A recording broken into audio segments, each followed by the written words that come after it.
Back to the Almost Shameless podcast. I am your host, Tanya Ray Fox. Thank you for joining me. I did not want to screw around this week.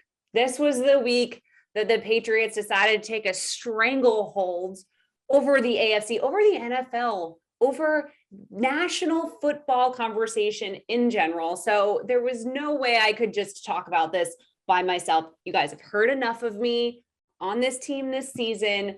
I have decided to bring on my favorite Patriots guest, the only person I really trust these days to speak about the Patriots with me, my friend, Mike Abate. You know him as the host of the Locked On Patriots podcast. He is also a writer for SI Patriots Maven. Thank you for joining me, Mike. Thank you for coming on.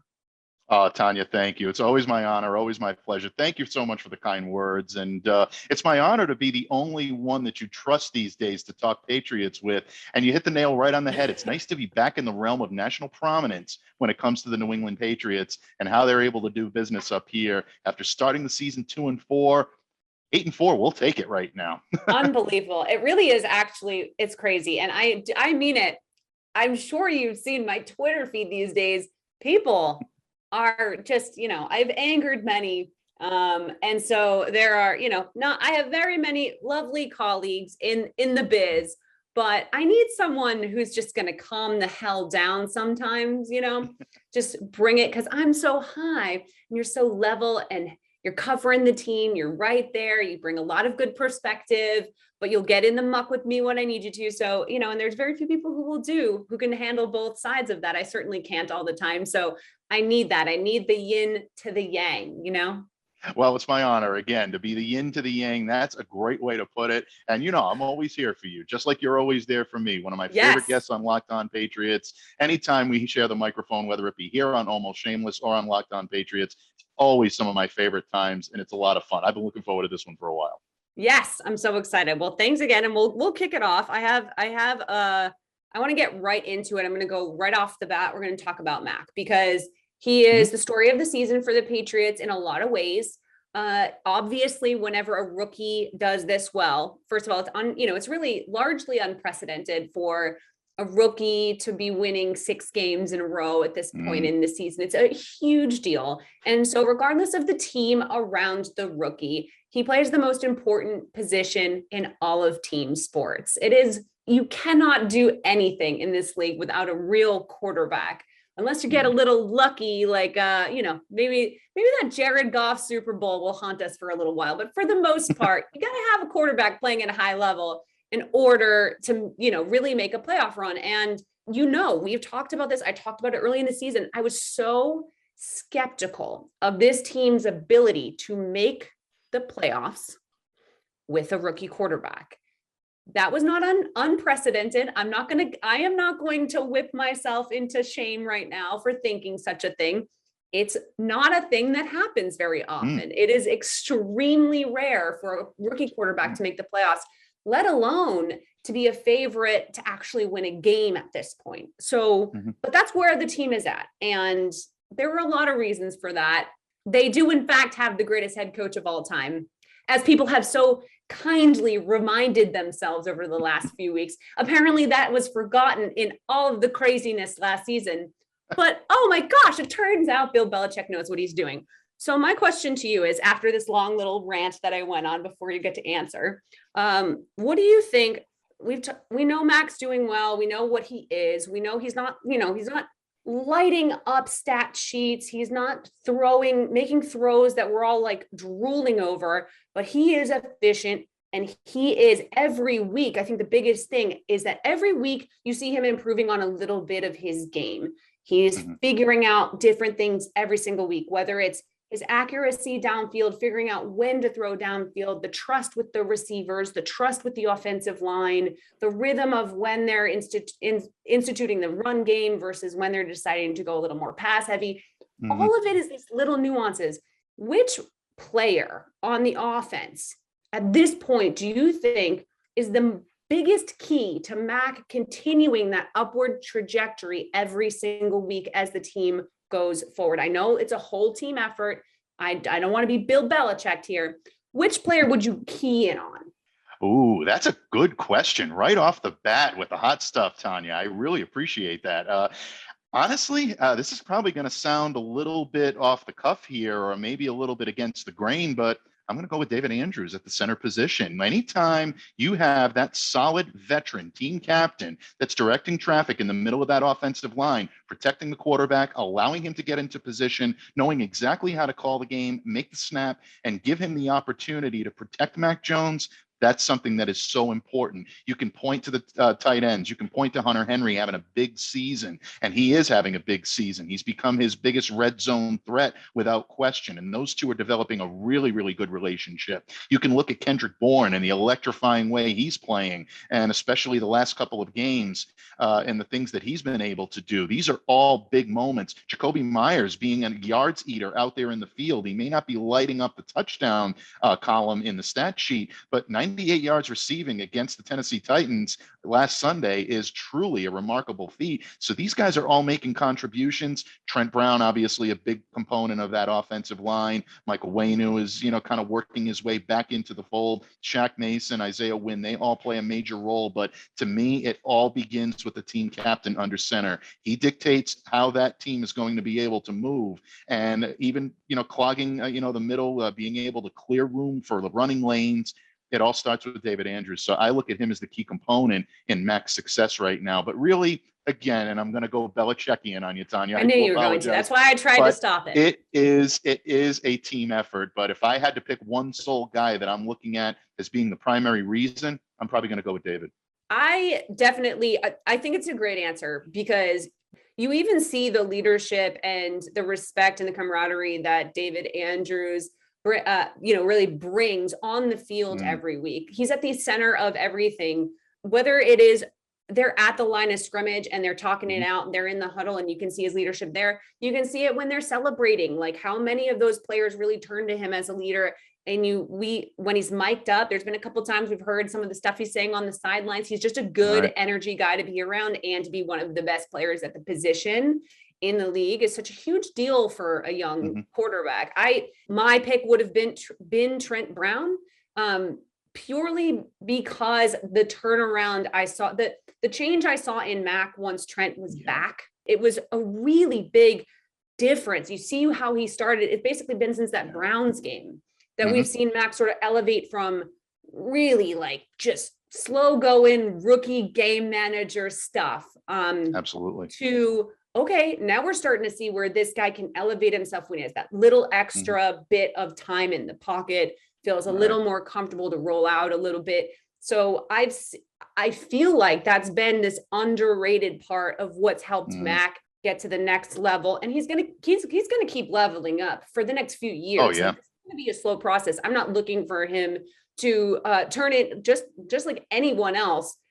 Josh Allen, anybody who's had that like sophomore year bump, I expect to see it with Mac, but I do see these little things week to week. But that jump in against Cleveland really seemed to coincide with Trent Brown coming back in. So I agree, the offensive line, talking about a rookie, right? So it only makes sense.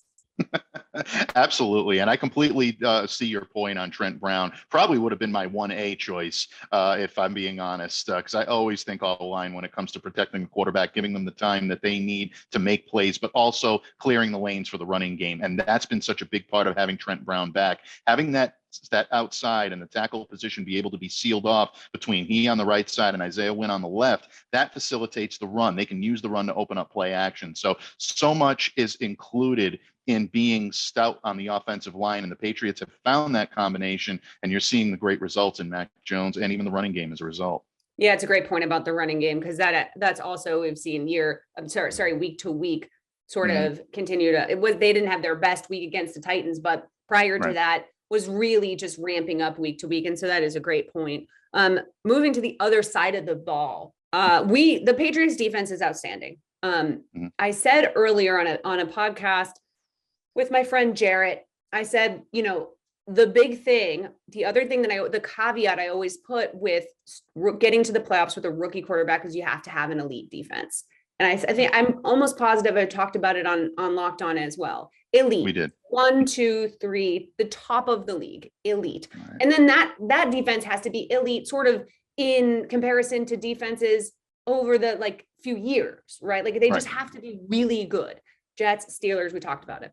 Didn't see that coming with this unit. I knew they were going to have a good defense. The Patriots always have a good defense. Even when they don't have a good defense on paper, they have a good defense. You know, whether they are just, they're doing the like, let everybody get as many yards as they want between the 20s and stopping them in the red zone, whatever they're doing, they are always a good, solid unit by the end of the year. Didn't see them being maybe the best defense in the league at this point. They are. However, since we are trying to actually see how the rest of the season can play out and what their chances really are in the playoffs, I want to know about maybe their weaknesses. Do you have any concerns at this point about the Patriots' run defense and their interior of that defensive line that's been struggling a little bit to stop the run? Well, giving up 270 yards on the ground to a team that was missing its top rusher and Derrick Henry on Sunday is a little bit of a cause for concern. I mean, anybody would be. You look at what the Patriots had done even previously in the last couple of games, and they'd really started to shore that run defense up, and they started to be able to clog the middle a little bit. That interior of the defensive line was starting to work a little bit more as a cohesive unit. Sunday was a little bit of an anomaly, and there are a couple of reasons for that. One, it was schemed very well by, Mike Vrabel, the Tennessee coaching staff. They are designed to run the ball. Even without Derrick Henry, they knew that guys like Dontrell Hilliard and Dante Foreman could get the ball the way they needed to and be able to make and break for certain runs. So Tennessee did a great job of scheming, and they knew the type of defense and the type of scheme that Bill Belichick and his coaching staff was going to throw at them. The other reason, and I think this is a little bit more prominent, Tanya, is Christian Barmore was ailing with a little bit of a knee injury. He was listed as questionable for this game. He had missed Thursday's practice. He had been limited in his practice participation earlier in the week. Didn't seem to quite get that same push off of the block that he normally gets. Christian is such a big part of what this team is doing, not just getting after the passer, because he's really become a tremendous pass rush tandem alongside Matt Judon, but he's also facilitating the run defense, allowing the guys on the edge to be able to get after the quarterback instead of having to contribute in setting and trying to stop the run. They can ask their edge defenders to be the true edge defenders and pass rushers at that point. So if Christian is not 100%, it's going to limit that. So long term, I'm not really too concerned about the Patriots' ability to stop the run because I think the personnel is there. But while Christian is ailing, or if he, forbid, gets any worse, it could be a situation that I would definitely closely monitor. But New England's run defense, I think, will be short up. I think Devon Godchow had a very good game on Sunday. He was one of the big reasons why Tennessee didn't break for more yardage, especially in the second half when the Patriots settled down and looked a little bit better. Lawrence Guy had a subpar game on Sunday. So did Carl Davis. Those guys are going to be back. They'll be back to where they need to be. The run defense right now is not what concerns me overly about this defense. If there's one area that I think could be had, it's the intermediate part of the field, the middle part of the field. Teams are able to, they're able to defend the short passing game pretty well. Patriots are adept at that. They're actually defending the long, pretty well as well. And I was worried about this, the secondary, the outside corner. Jalen Mills has really done a nice job of settling into that role. Where the Patriots can be had is out of play action. And that, to me, is something that I know Bill Belichick and his team will be working on, something that I know Josh Allen and the Bills are going to try to target this Monday night. Yeah, that's a weakness for a lot of defenses because it's just depending on what base defense you're running and where the coverages are at, it's just by nature the area you're going to be the weakest. The interior, the problem, the thing that worried me, and maybe I'm overreacting, is that they had to allow the run game to get going because they knew they could shut down Ryan Tannehill, right? Like they knew he didn't have his receivers. They knew he was limited.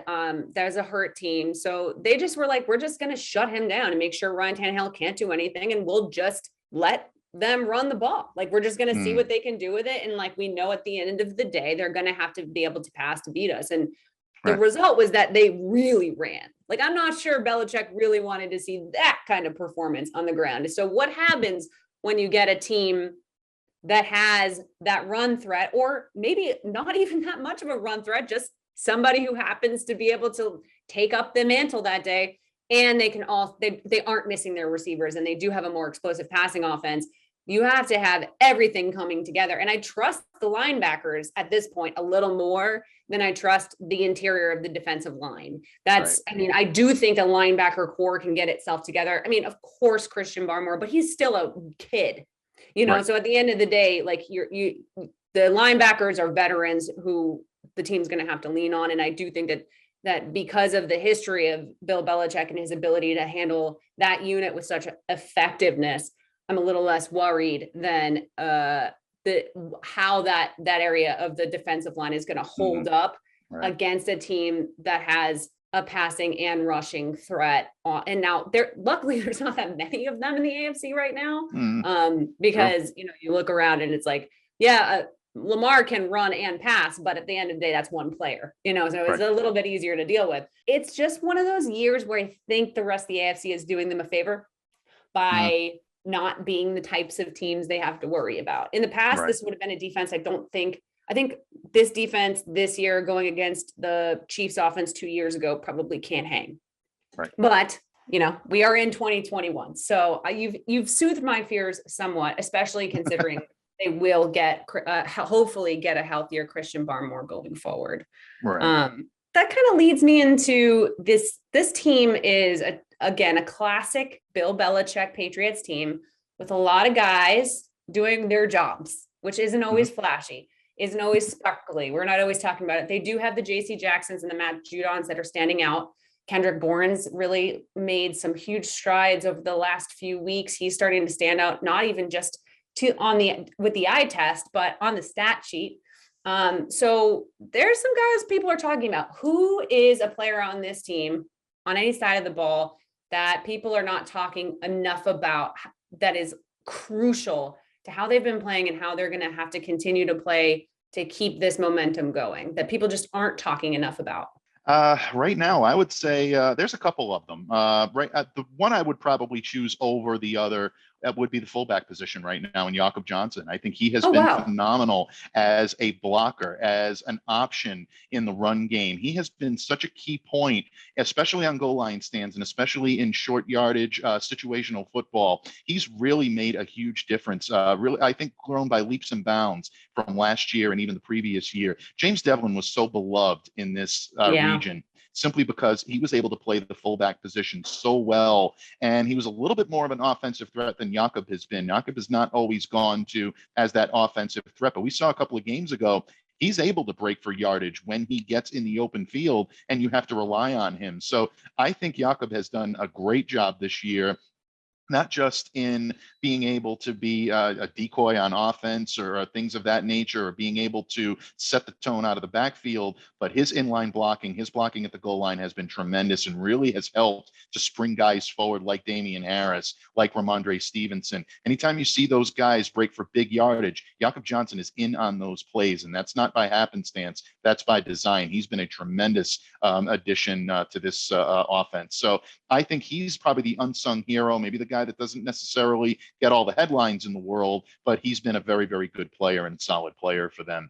I just have to say, I love that because it is one I hadn't even thought of, and it makes so much sense. Like there's been so many times where like, Jakob, there we go. Like, you know, you're just getting excited about what he's doing, it's true. But you forget about all the other things that the reasons that position is utilized by coaches like Belichick, like Kyle Shanahan. And it's for all the reasons that you said. It's in the blocking game, it's in the run game, it's in the pass game. Like, this is a guy that affects a lot. And again, with a rookie quarterback, you want to be dynamic. You want to have these little, you know, you've got like N'Keal Harry blocking, you've got Jakob in there, you've got all these little things going on. They're using Michael Onwenu in interesting ways, you know, so I like that you're thinking about that, because I do think when you go think about the playoffs going forward, who are the types of players that make the difference between, you know, just falling flat and having a little of that extra, that sneak card in your pocket. And he's that type of guy. Absolutely, without any question. And again, as the weather starts to get colder up here in New England, we're already seeing it. Temperatures are dropping by the day, by the week. And once that does happen, you're going to see the Patriots go to the run game a little bit more. And who better to have than a fullback to be able to block for those runners and be able to have them spring for big yardage. So again, I look for Jakob, and an honorable mention on that to Carl Douglas at the nose tackle as well, the backup position. He's the fourth man in that rotation, doesn't get a whole lot of headlines, but what he does, especially at the nose tackle and being able to step up, stuff the run, that gap interior defensive lineman that the Patriots really love to employ. Davis beat out some pretty good competition in training camp to be able to earn a spot on this roster. And, he's done a tremendous job as well. He's always a guy that's right around that area. Struggled a little bit on Sunday, not going to, deny that. But up until then, I think he has been one of their more unsung heroes on defense. The first player that comes to mind for me is Adrian Phillips, just because I feel like, I know that's you and we've been on this train since the Chargers days.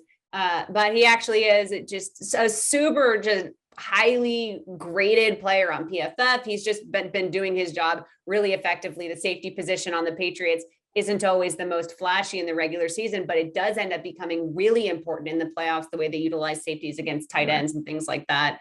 If they do when they do drop back into cover two, things that are really important to matchup issues in the playoffs, the Patriots are very good, and they're always very smart with their safeties. And without Patrick Chung, there was that sort of glaring that was their playoff guy. They would let Pat Chung loose, and obviously Adrian Phillips is kind of a different kind of player, but really still very important in the position. So that's someone who comes to mind for me as well. But yeah, I'm definitely. I have to remember to give my prop to Jakob. So true. Plus he's just cool as hell, just super cool. Coming up, the schedule with 5 games left on the season, they've got Bills, Colts, Bills, Jags, Dolphins. So at this point, a lot of people are thinking the Patriots could end up finishing this season 12-5. That means they've got one more loss to go. Highly possible, truly hard to imagine, when you say it out loud, that they could win 10 of their last 11 games. That's crazy. It's crazy to think, but possible considering their schedule. I am always terrified of the Dolphins in week 18, or it used to be week 17. Idea of them playing the Dolphins in week 18 is just I don't know. I don't like it. I don't like that it's in Miami. I don't like any of it. Freaks me out. But realistically, they should win that. Which of those games do you see as the most likely to give the Patriots trouble? I'm assuming it really comes down to the game in Buffalo and the game against the Colts. Yeah, I mean, both of those games are on the road. There's no question about it. I mean, I'm looking at Monday night's game against the Buffalo Bills as not only the toughest game that Mac Jones has played to date, but also the toughest challenge that the Patriots, I think, have faced to date. And they face some good teams. I mean, there's no question about it. The defending Super Bowl champions, that was a big game, one of the bigger games on the schedule, arguably the most anticipated regular season game in recent memory. We talked about it a lot on Locked On Patriots. That was a huge game for the Patriots, took it to the champs, almost came away with a victory. Dallas was another big game, for them here at Gillette. They went on the road, took on the Los Angeles Chargers when everyone was starting to think that maybe this team was just going to kind of even out and maybe finish with a 500, maybe even sub 500 record. And they started to kickstart things into gear and show what they could do and get a quality win on the road. But this Buffalo team right now is going to be hungry. They're going to be ready. They believed that they were going to have a stranglehold on this AFC East division this year, and it's not working out quite like that. The Patriots are knocking on the door, and you can almost hear the Imperial March being played as Bill Belichick walks through the doors of Highmark Stadium on Monday night. It's going to be very highly anticipated. It's going to be a fun one to watch. So I'm looking at that game. If they can come away with a victory on Monday, it'll be extremely impressive. But I caution Patriots fans to be temperate in their expectations because the Buffalo Bills are still very good on both sides of the ball. I know they're missing Tre'Davious White. That's a big part of their defense, but they can still play up front. They still have guys in the secondary that can make plays. And Josh Allen and that offense can still put points on the board, especially in Orchard Park. Indy's going to be another tough one. It's on the road. It's in a hostile environment. Carson Wentz is playing at a high level. That defense is playing excellent. Jonathan Taylor is arguably one of the best runners in the league right now. So I look at those two games as real benchmarks for the New England Patriots. If they come away with a victory in either one of those or both, this team is the team you do not want to face in the playoffs. Oh yeah. If they win both those games, and I mean, then there's a potential they finish the season 13-4. Hmm. That's insane. And they're probably the one seed at that point because I do think that the Baltimore Ravens are going to falter again before the season is over purely because of, injury issues and just getting things back on track. I mean, if the Patriots end up with a bye and the one seed, that's insane. My Yeah. brain can't comprehend the idea that Bill Belichick could get to that point with a Sure. rookie quarterback. I mean, just put him in the Hall of Fame yesterday. But I completely agree. The next two games are really like, is this team a real potential threat to make a Super Bowl? Or is this just a really impressive team that could give you a little trouble in the earlier rounds of the playoffs? Mm. There's a difference that maybe we're going to see based on how they play in Buffalo and Indy. I completely agree. All right, we got the real juicy stuff out of the way. There you go. There's your Patriot stuff, everybody. We've broken it down. However, now it's time to have a little fun, and I do want to take the fun to expand it to the rest of the NFL. Talk a little bit about what else is going on around the league. So we are going to play a version of my favorite game, this or that NFL 2021 edition. And so I'm going to give you a this or that situation, and you're going to have to take a side, a hard stance on all questions. Those are the rules. You may not falter. You may take a moment to consider your choices. However, you have to give me an answer one way or the other. Okay? I shall do my best. Are you prepared? I am prepared. Great. All right. So the first one is, which resurgent unit is more likely to hold up for the rest of the season? The Chiefs defense or the 49ers offense? Both resurging right now. Which one do you think has the staying power for the rest of the season? Oh, that's a good question. My good buddy Brian Snow is going to be very upset with me for saying this. I'm going to go with the Chiefs defense. I think Steve Spagnuolo has turned the corner, and getting guys like Frank Clark back, and then getting that opportunity for this defense to start making plays, getting opportunities up front, giving the secondary a chance to be able to get into position, and that front seven coming into its own, I think is such a big part of why the Chiefs are looking like the defending AFC champs once again, and they're really surging right now. But for the Patriots, you may consider them to be the hottest team in the AFC right now, along with the Indianapolis Colts, probably those three in the mix. So San Francisco is doing some great things, and I'm really happy to see Jimmy, playing well. I'm really happy to see that running game doing well there, and Kyle Shanahan continues to be a master at being able to get the majority of the potential out of that San Francisco offense. But right now I'm going to go with Kansas City because they've been there before. They're seasoned. Not that the 49ers are not. I know they were within an eyelash of winning a Super Bowl a couple of years ago, but there's different components on that team right now. I think at this point, because of coaching and because of the personnel and the veterans they have, I give the edge to the Kansas City Chiefs. I like it. I tend to agree. I don't, when you see the Chiefs starting to get it together at this point in the season, hard to doubt it. It's just hard to doubt it. So I'm with you on that. All right, let's take it. So there are 3 starting quarterbacks in the NFL right now that played at Alabama. Obviously, one of them is rolling his way through New England, Mac Jones. Jalen Hurts is in Philadelphia and Tua is in Miami. So we'll set Mac aside. I'm going to ask you to pick a crimson side and tell me in the next 3 years, for the next 3 years, who would you rather have as your starting quarterback? Tua Tagovailoa or Jalen Hurts? I'm going to go with Jalen on this one. And the reason why I'm going on Jalen on this one is because I think he's starting to show that he is a very good fit for the way the Philadelphia Eagles want to play offense. And I like the way that Jalen has been able to navigate through some pretty difficult times early on this season and really emerge as that type of dual threat quarterback. And look, that's not necessarily a knock to Tua. I think Tua is unfairly targeted sometimes and maybe even given a little bit, more guff than he deserves. But I'm not sure necessarily if he's fitting the long-term solution at quarterback for Miami. He's looking the part again the last couple of weeks with, Miami's starting to play better. They're looking more like the team we thought they would be. They sputtered early on, and I know Tua had his difficulties and he's had his injury problems. But I still think that because of the fit in his system, I take Jalen Hurts at this point. I also agree. I don't recall agreeing with you so much last time, but I also agree. I really like the athlete and the quarterback that Jalen Hurts is. The Eagles are a notoriously difficult team to play for when you're trying to figure out who you are as quarterback.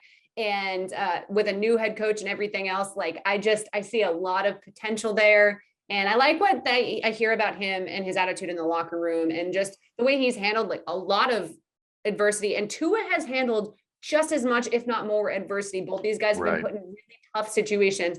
But again, the upside on Jalen, I agree, is probably a little bit higher, maybe significantly higher. All right, let's go to it.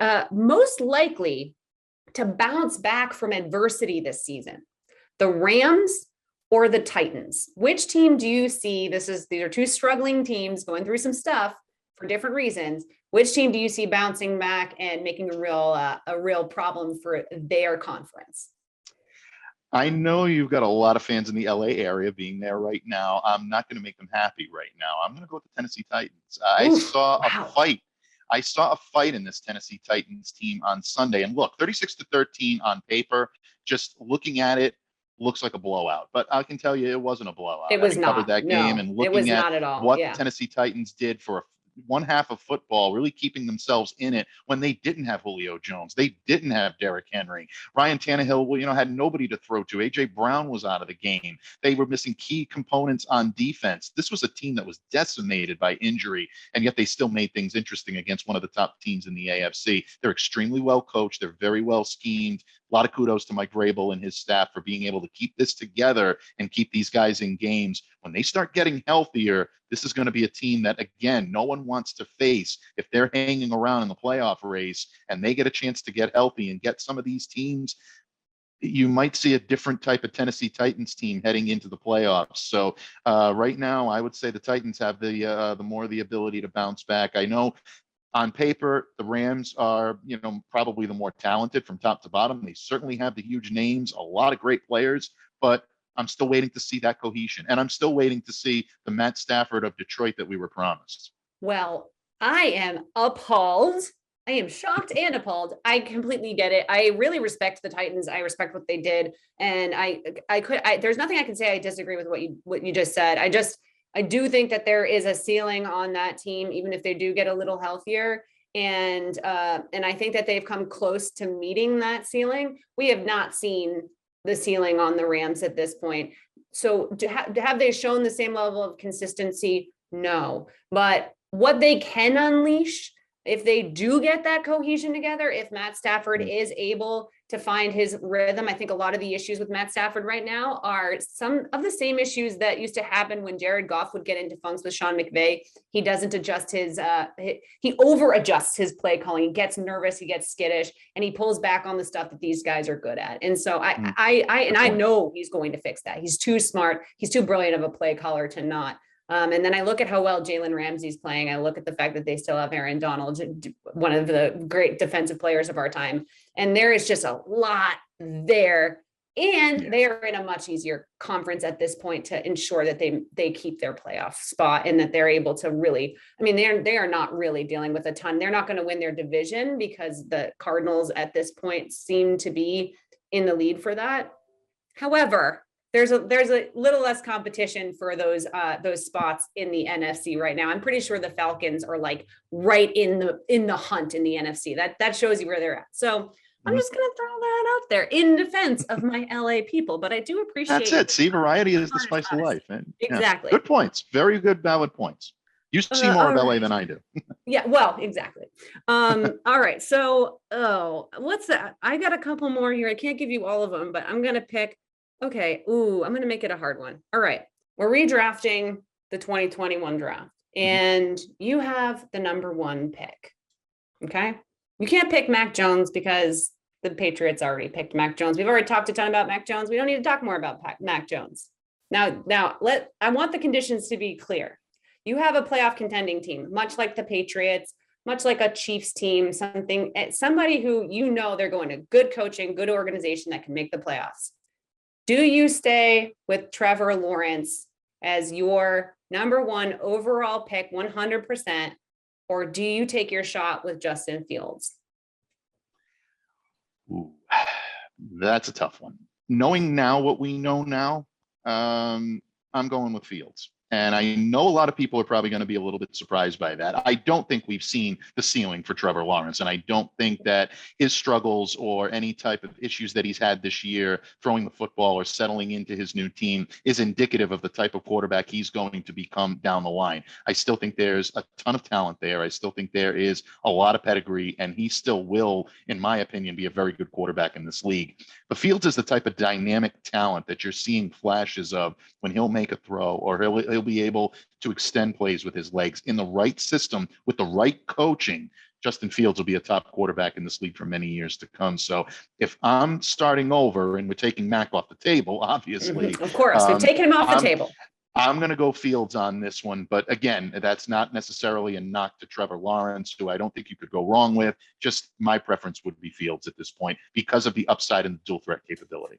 Yeah. I mean, his big time throws this season and just some of the stuff that he's been doing on a really struggling team with a coach that's apparently getting fired behind the scenes and then unfired in week to week, and the kind of adversity he's dealt with, injury stuff, the things that he's dealt with and still shown flashes of real brilliance.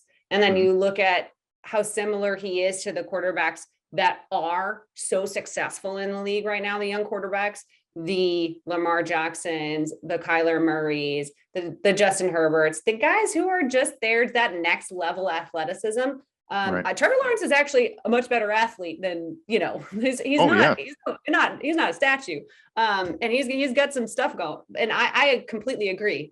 You can't go wrong with the guy, but there's that little extra special flash, and we may be being blinded by that special flash, just as we were. I wanted the Patriots to draft Justin Fields over Mac. And we will see. Time will tell. We are still very early in both of these men's careers, but so far, the steady, boring hand of Mac Jones has done the Patriots very well. And I am more than happy to have been, wrong about that. So we will see. But I tend to agree with you as well. And whether we are prisoners of the flash in the moment, I don't care. It's what I'm able to see at this moment. I can't project this kind of stuff onto Trevor Lawrence that we just simply haven't seen quite yet. Right.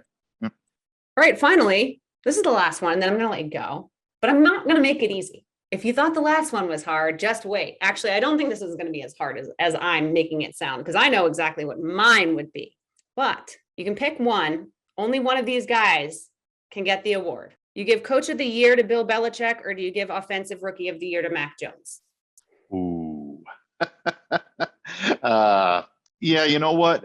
I love the season that Mac is having, and I really, really hope the kid wins it because I think he's earned it, and I think he's done a tremendous job. But how can you not give Coach of the Year to Bill Belichick right now? I mean, you're talking one of the great coaching performances from the greatest coach to ever stalk the sidelines. And I don't say that with any hesitation. Bill Belichick is unquestionably the best. Look, this guy set the bar very high in 2001, took a team that no one believed was going to be a Super Bowl contender, took them to the playoffs, took them to a Super Bowl, and he's been doing amazing things ever since. 2007 leads this team to an undefeated season. I understand the Giants, ruined that, but I don't think there's words described or created to talk about the game of football that really adequately say how difficult it is to get a team through a season undefeated and into the Super Bowl. Bill Belichick did that. And he did it obviously with great coaching staff, had Tom Brady. There's no question about that. Those are huge, huge factors. And he wouldn't have been able to do it without it. But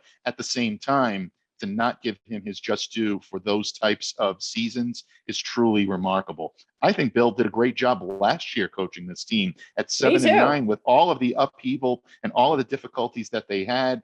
Lost Cam early in the season to COVID. Cam was not the same player when he came back, and still they were able to get a good amount of and keep this team in relatively in relevance. But the job that he's done this year, not just as a coach, but as an executive, and taking the players that he needed to get in the off season and putting them into a system where he knew they could succeed. Obviously, the choice of Mac Jones was something that was a little bit of good fortune. It was a little bit of playing the game well, and it was a little bit of scouting and knowing that he was the perfect guy for this team. But there was some happenstance there as well. going out and getting some of the guys he got in free agency, whether it be Matt Judon, whether it be Hunter Henry, Kendrick Bourne, he just seems to be pressing all the right buttons this year. And now what he's doing is he's giving himself, Bill, the GM, has given Bill, the coach, the tools that he needed to be able to succeed.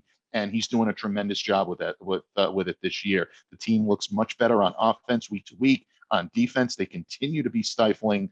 And again, I think right up there with the great coaching jobs that he's ever done, maybe the best he's ever done in New England. And that's saying something when you look at the last 20 years and the resume that he's created. So much as I love Mac, I'm giving it to Bill at this point. And honestly, it's probably not close.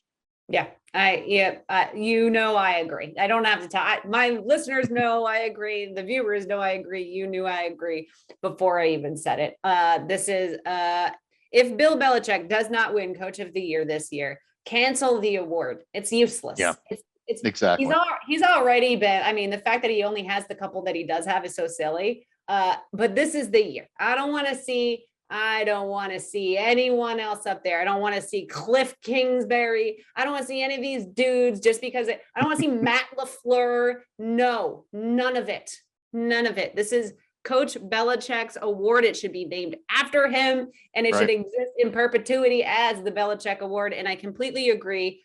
You lose the GOAT and put together this kind of team in such a short amount of time and turn around this way. How could you not say it's one of his great coaching performances? I think you probably do. At this point, you have to go back to 2001 to really find a comparative performance. And the 2001 performance is interesting in its own way, less dominant, but equally, there was a lot of hard decisions to be made that year as well. A lot of funky little coaching things. Belichick started showing who he was as a person who understood the rules of the league perhaps better than the league itself sometimes.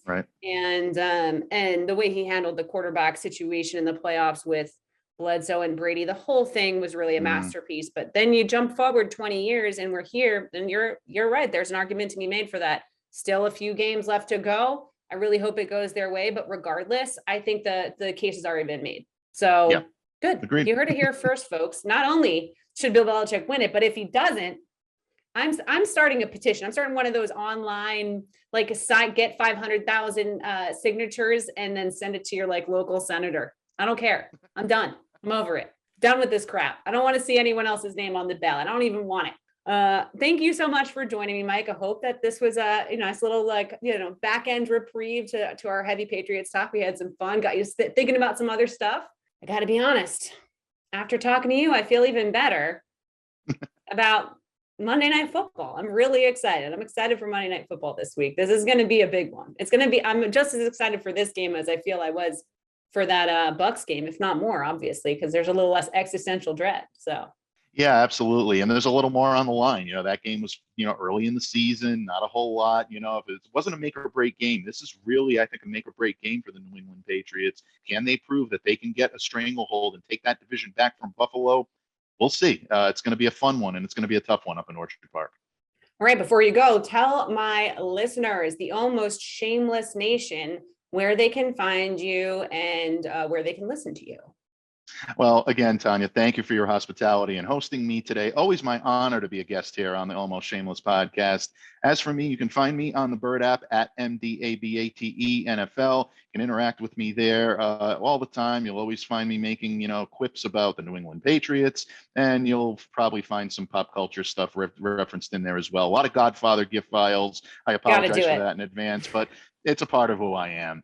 In terms of my written work, you can always catch that on Patriot Maven of Sports Illustrated, at Patriot Maven SI, and also each and every day on the Locked On Patriots podcast, free and available wherever you get your podcasts. Follow us on Twitter at LO_Patriots. Locked On Patriots is, if you want to get your stuff every single day, like you want to get your updates, you're just checking in, you got to pop in and know what was said at the press conferences, what's going on with the practices, the little minutia, the stuff for the real hardcore fans. It's that, and it's also shooting the stuff and really getting like the fun stuff and the fun conversation. There's not a lot of podcasts that do both, and certainly not every single day. This is something that you absolutely have to just subscribe to if you are a long time, just hardcore Patriots fan. Like you should, if you're not already subscribed to this, you're doing yourself a disservice. It's absolutely one of the best things you can do. It's sort of like We used to read the newspaper. Now you listen to Locked On. Okay, people, get it together. Go subscribe. Thank you again for joining me, Mike. I'm 100% sure I will be talking to you very soon. But in the meantime, have an awesome rest of your week. And we'll be chatting after Patriots Bills. I look forward to it. Absolutely. Myself as well, Tanya. Thanks again. Thanks for so much for having me today. You got it.